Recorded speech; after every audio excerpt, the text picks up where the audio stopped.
Hello, my name is William Burnett, and you're watching Talk Video, and I'm sitting here with Black Merlin. Should I call you Black or Merlin? Call me Merlin. Merlin, nice to meet you. Nice to see Yep. you, Merlin. Yeah, Thanks for coming by. George is fine. George, also known by your close friends as George. That's So, correct. so you might catch me saying George every once in a while. George Merlin's fine. So, George Merlin. So Black Merlin is a project. A little introduction is a kind of a. It's a DJ, and you also make your own records, and it's this kind of a dark soundtrack club, a little bit of club, but slower BPM club project that you have, and you're doing this for a living at the moment. How's that going? Yeah, it's good. It seems to have picked up a little bit more over the last few years. I suppose the more I've been releasing, the more diverse music I keep making. I suppose something like that. Yeah. So it's allowing you to live off of music. You don't have like another job as like a dishwasher or something. No, I kind of I finished my job. There was a point I had to make a decision. I was trying to get time off work, and I had my first US tour kind of lined up, and I also had an expedition to Papua New Guinea, and they wouldn't give me the time off. Obviously, who would? So you quit. So I just handed my notice in and just went for it. And so you're just going on the music now for the past how many years? A couple of years, 2 or 3 years now, I suppose. Congratulations. Thanks, William. And so let's go back. I was kind of thinking maybe I should prepare a little bit versus the last episode. But one of the questions I thought was, can you remember the moment when you first, got some gear and put it down and started to make music and record it? Do you remember that moment? What kind of setup you have, or what year it was, what age? Can you describe that a little bit? Yeah, I suppose, well, initially my dad, he bought me a quasi-MIDI Revolution 309. It's like a German drum machine. And this was way back in university. And I was just kind of touching on it and never really got really into it. And then I kind of packed my university studies in Derby, England, where I was studying art. And I decided to move to Manchester and do a sound engineering course, which was absolutely no help to me at all, because I'm terrible at listening to someone teach me something, really. I need to kind of battle my way through it and not really read manuals. I'm terrible at reading manuals. So kind of from there, and then I eventually got like a Korg MS-2000, I think it was. Yeah, future classic. Yeah, and that kind of opened a lot of things for me. Like that was about 10 years ago, I think, that, or 9 years ago or something. Okay, so then you sat down with your laptop and your sound card and by yourself or with other people? Well, initially I used to work with Kyle Martin, who I do Spectral Empire with, and he taught me a lot of the ropes, helping me get my ideas down. I used to work in a very visual way. I think a very good way for producers to start off, I think, is to study someone like John Carpenter. I think for me that was a real sort of gateway, I suppose. It's very simple music, but really quite impactful, I think, and very visual. Well, so you listened to the music and then you were like, oh, that's one. There's a rhythm pattern and there's a melody and a lead, and then you try to imitate that. Yeah, in some ways, yeah, it's very clear what you need to do with this a kind of a John Carpenter track, taking nothing away from him and is it Alan Howarth, and taking nothing away from them at all. Yeah. It's good music, but you know. So this was this. So you're saying this is about 10 years ago, and you're with Kyle Martin, right? Mm. Is he still around? I mean, I know he's still around, but do you still hang out with him and work on music, or is that you're living in separate cities now? We're living in separate cities. I mean, we did do a release recently,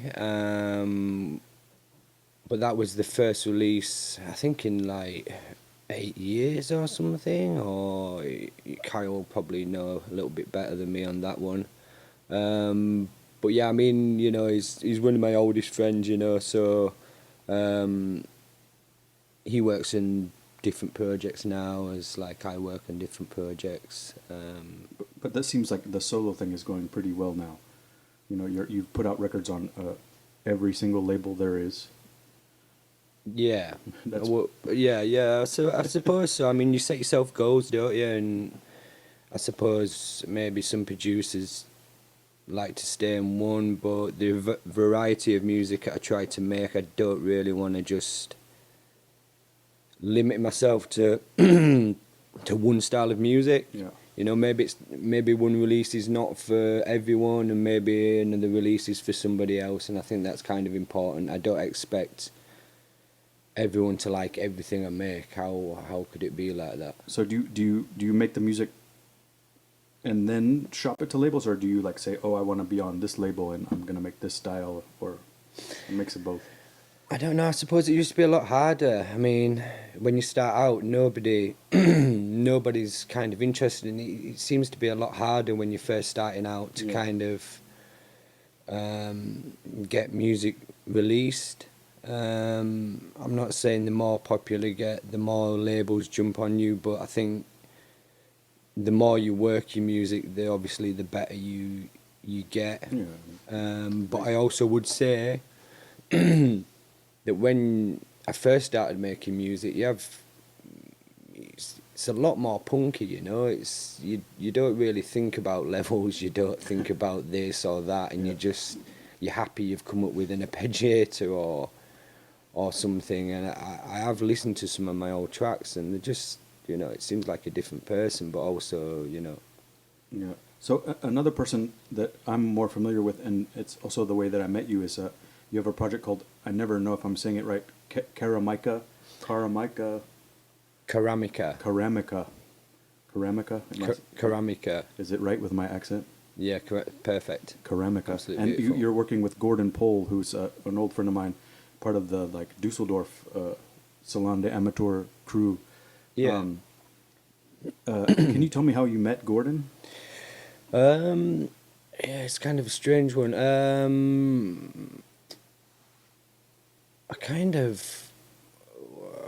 went to this went to the salon with Johnny, Kyle, and Taco, and there was quite a lot of people who were down there. I think Detlef was there, and Stable Elite guys was there, but Gordon was never there, and I think he really wanted to meet us.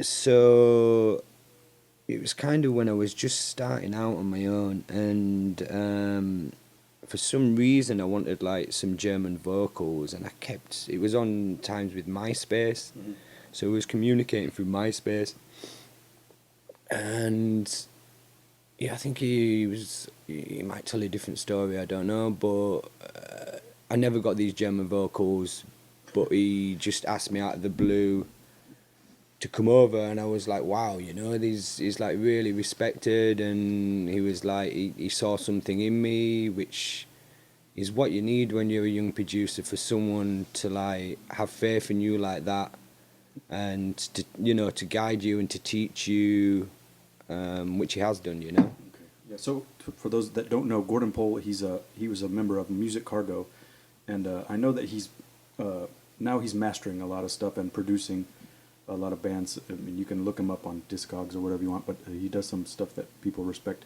But he was DJing as a little kid, like teenager, like in Ibiza or Fromentera with his father, and so he's been around the music scene for a while, and somehow he ended up in Dusseldorf, which is this scene, and he doesn't really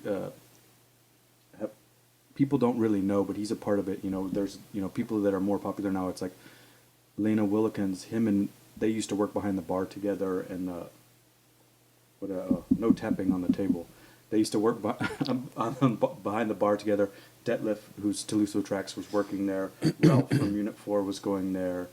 And then eventually Vladimir and this whole scene. But he's a part of this thing, but he's a quiet one. So just a little more information about this guy. Yeah, I would say that. And you're doing this project, Ceramica. Ceramica. One day I'll get it right. And then, which has come out now. You did a record on ESP Institute. Yeah. And there's another one coming now, I heard? We did originally with Andrew on ESP, and then we did a 12-inch on Neubau, a label from Vienna. Now,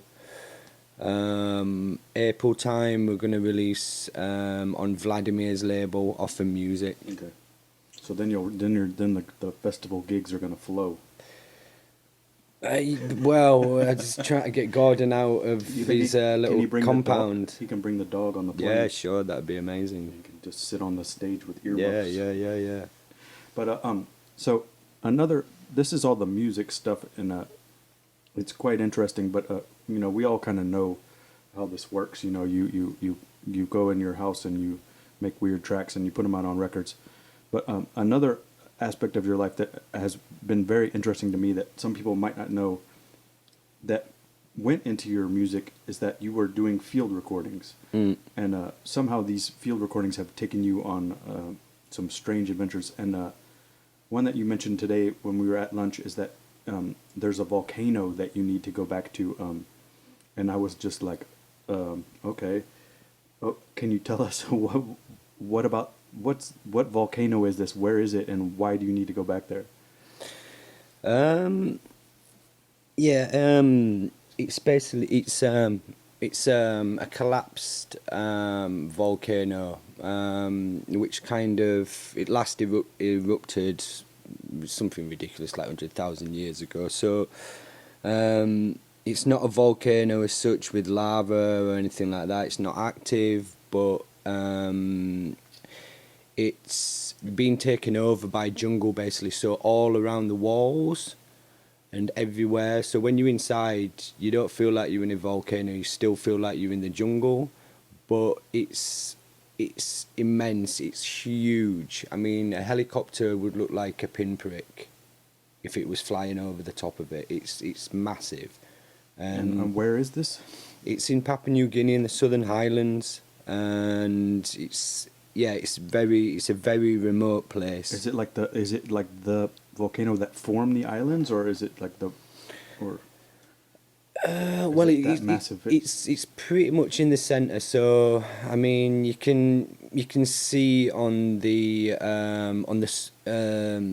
south side of it where the lava would have flown down to the ocean. I mean, it's very far away from the ocean, but you can still see. Yeah. It's a big volcano. I mean, the walls are like 1.5 miles high. It's maybe a mile across. It's huge. It's really huge, and really, it's very, very daunting place to be. So you've been to this volcano once before, and you're recording audio and maybe shooting some video, taking some photos. Did you have like a purpose why you were doing it, and you weren't able to finish that, so you have to go back now, or what's going on? Like, why are you going to a volcano in Papua New Guinea? Well, initially, I mean, I've been 3 times to Papua New Guinea. The last 2 times I've been spending it with the Kasui tribe. The first time I went, which was the second time I went to Papua New Guinea, and I stayed with them, and the actual base village where I stay is called Siena Falls, and you can see Mount Basavi in the distance, and I used to sit at the hut where I used to sleep every night, and I used to just look at it, and it's a very, very, very powerful thing. And I was like, one day I'm gonna walk to that volcano, and I'm gonna go inside the volcano. I mean, don't get.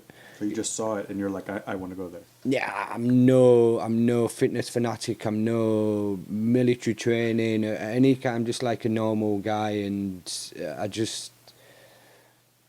Yeah, I mean, the second time stayed with the tribe, I was like, yeah, I want to go. Take me, and I went with basically kids who took me there. Oh, so they're like teenagers or something. My guide Sinai, I think he's 18 or 19. He was my main guide, Yeah. and then we had. And you're speaking English or French or what would you? Well, Sinai he speaks English. The rest of them spoke no English at all.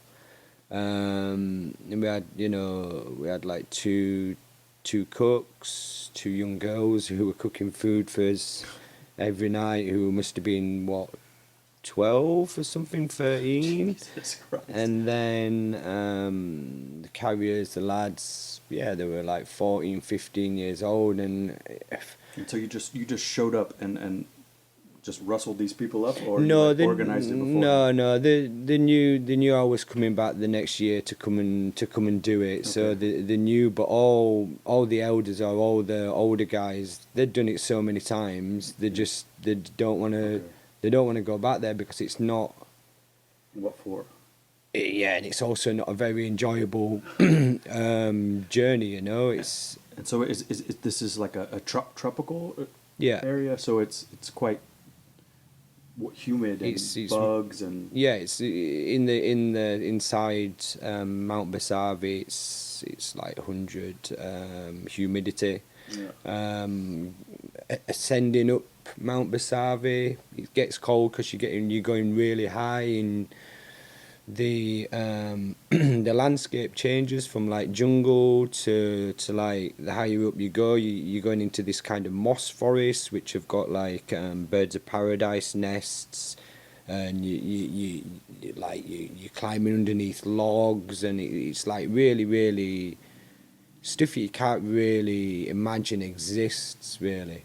So what you're seeing, wildlife. There's like dangerous wildlife, and then there's beautiful wildlife, and maybe some stuff in between. What kind of stuff were you coming across? Like there's like snakes or birds or.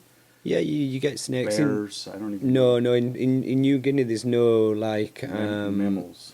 Like squirrels. You don't get monkeys. You don't get cats. You don't get big predators at all. You get you've got to watch out for the snakes. But what's the top of the food chain there besides the humans? Is there like a ox or something or? Probably wild boar. There's Wild huge wild boars.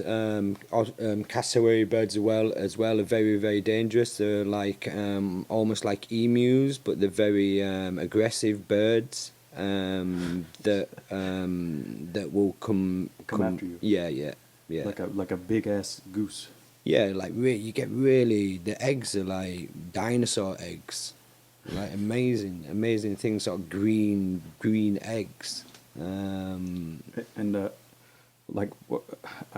can't understand like why you're doing this. Like it's just a pure adventure or just. I don't know. It's just something. It's just I never thought I'd be doing something like this. It's totally out of my character to kind of do this. I'm quite a cautious person. Yeah.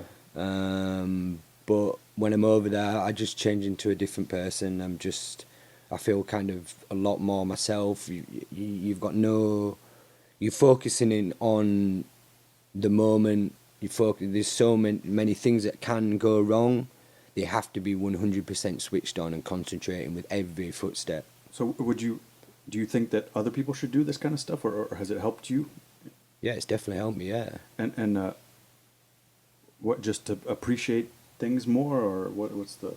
It's taught me that you've always got 2 or 3 more levels inside you. I've been to my absolute limits and more over there, and just it's too much. Even just the jungle, just going on and on and on, and it's just never ending. Just you've got nothing left in the tank, and you've still got it. You've got to keep going. You've got to keep going. So you brought everything with you. You bring all your food and your water, and you're not picking up some bananas on the way, or Well, the food runs out pretty quickly. I do take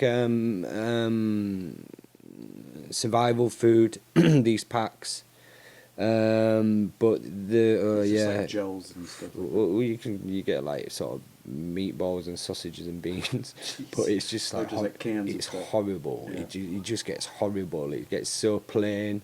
So when one of them offers you a pineapple, or it just tastes like the best thing in the world, Yeah. you know, you really appreciate food in some ways. Starbucks.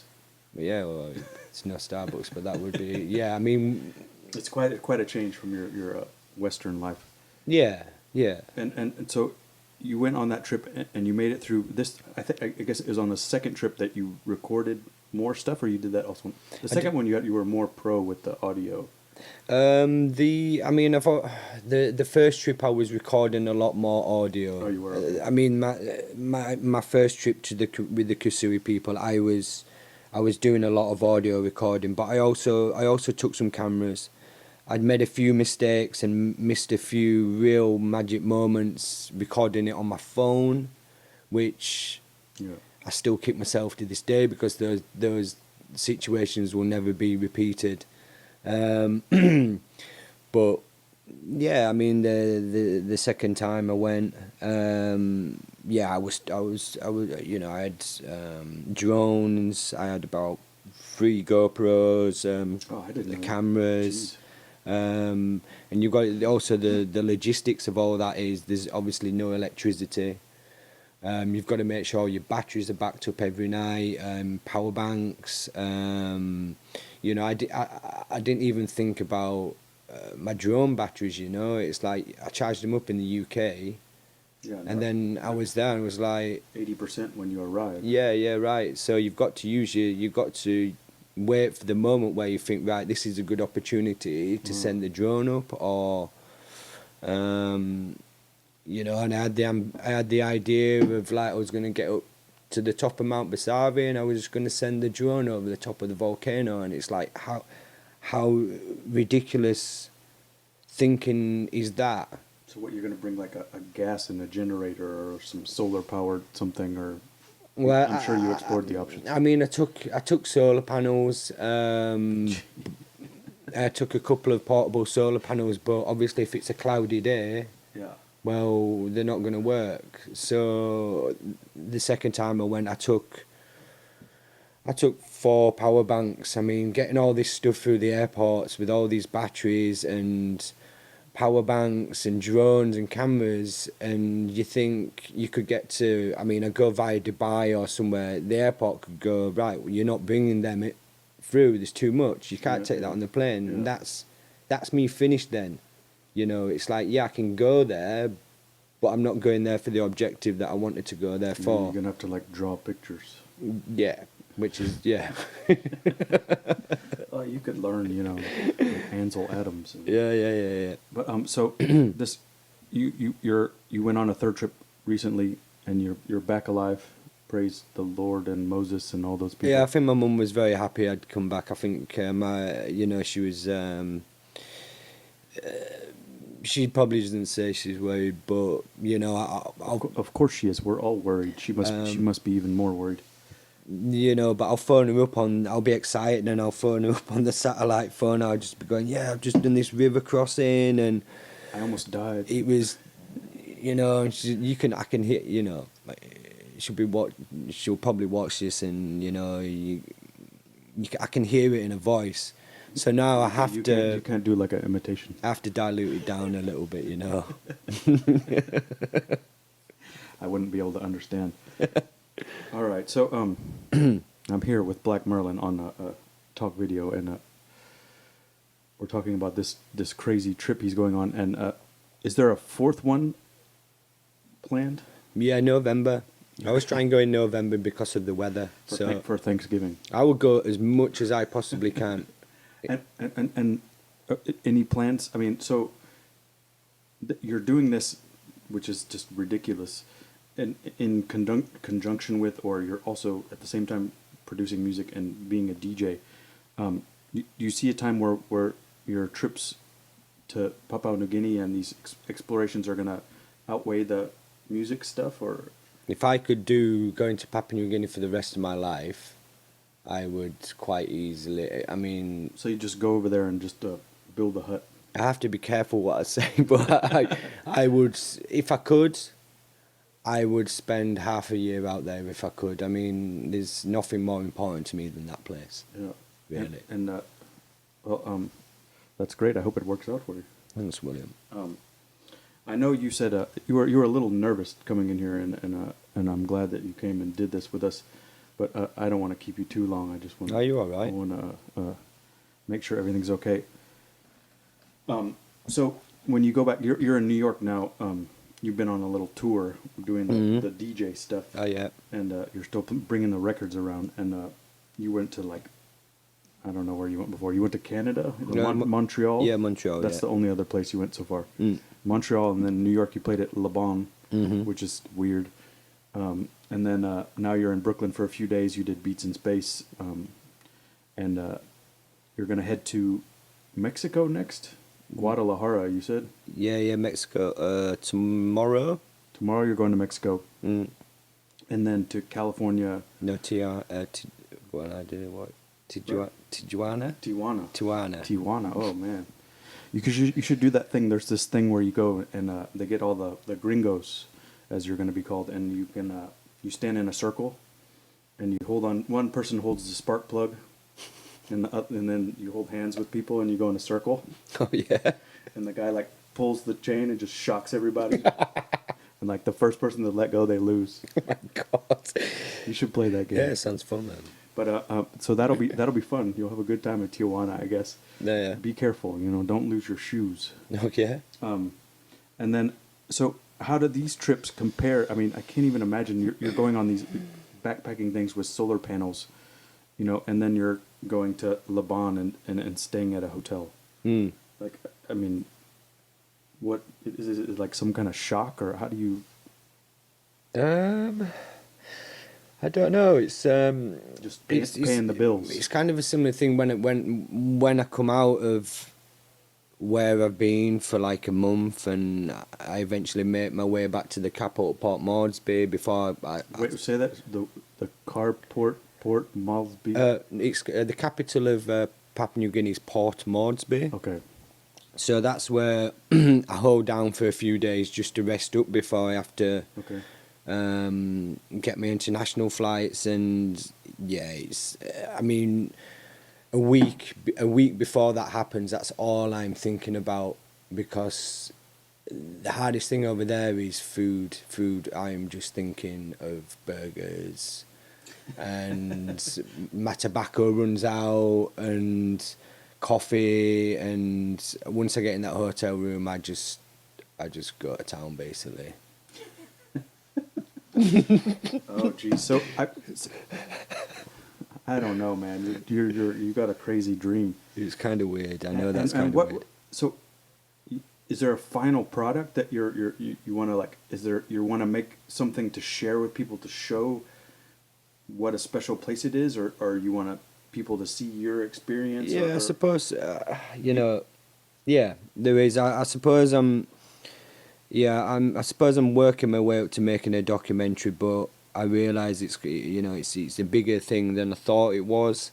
I mean, I've got a lot of footage, and I will continue. Well, does it have to be a documentary? Can it be some sort of other thing, like somewhere in between? Some cross between art and. Yeah. I mean, the subject. Just throw it all. Just put it all together and let people watch it. I mean, the subject matter is amazing. I mean, the stuff I've got on film is incredible. Like, really, some really, really incredible moments I've got. And, just to go back a little bit to it, there was one time where they brought this... pass me the wine real quick. They brought me this lizard, which I thought was a lizard. And it was about... I don't know. It must have been like... just less than a metre long, and they was telling me this was like a baby, basically, and it's this species that's not known to the Western world, basically. And So it's like a dinosaur or something. it's a crocodile, basically, that lives. It lives in the trees in the jungle. And this was the baby, basically, and you could see the skin that it wasn't a lizard. It was like really hard Yeah. thing, and they call it a Richard. They call it a Richard. So it's out there, and the BBC were going to send researchers in to go find it. Are they just joking with you and just saying that? Or? No, it's for this thing's for real. Richard. It's a they call it a Richard. And you have footage of the Richard. Yeah, I've got footage of the baby. Did you eat it? No. Surprisingly, it didn't get eaten because I've seen them eat like this thing called a woolly rat, which was, it's like this big, and they caught them inside the volcano. So they have all. A woolly rat. Yeah, it was no rat that I'd ever seen. It was like a sort of. And you didn't have any? I passed on the woolly rat. Why? I mean, I'll show you pictures when this is finished, and It's too ugly. Yeah, so that species of whatever that was will only live inside the volcano. You have only species that live inside the volcano that they don't live outside the volcano. It's like Tasmania or something. It's got its own unique. Habitat. Yeah, basically, nothing can escape. Jesus. And I would have eaten the woolly rat.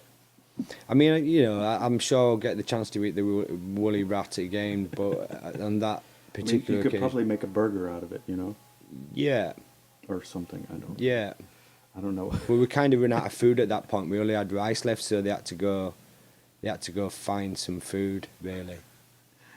And you just had rice. Yeah. Oh, all right. I don't know where we go from there. You're eating woolly rats in volcano, and now you're in Brooklyn drinking natural wine. Yeah, it's nice wine. Quite a luxurious life you're living. Thanks. So what's next when you go home? What's the next? What's besides the trip to? What about your music stuff? You got some stuff coming out people can look for and buy. Yeah, I mean, there's always stuff coming out. I need to maybe a little bit slow down on my releases. Maybe not. I don't know. I think record sales are down in general, so I think record labels are going to be more cautious. Yeah, I mean, I can't stop. I mean, I'm working all the time on music, so I mean, I'm prepared to keep releasing if people want to keep hearing it. Yeah, I mean, I suppose I want to maybe turn my attention a lot more to playing live. I think there's a lot more in that for me.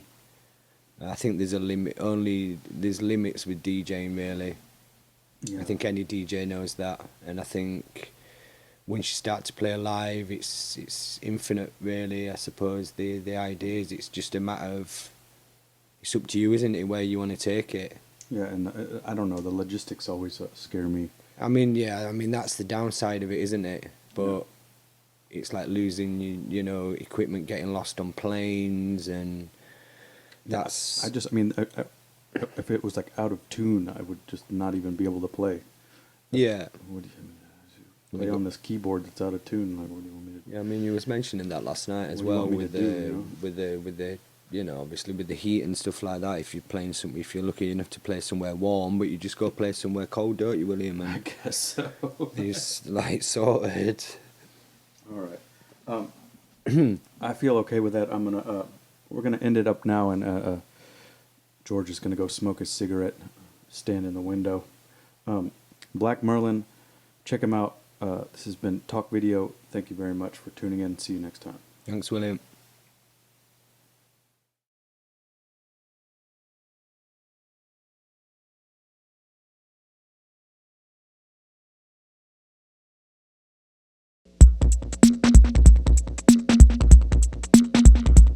Mm-hmm.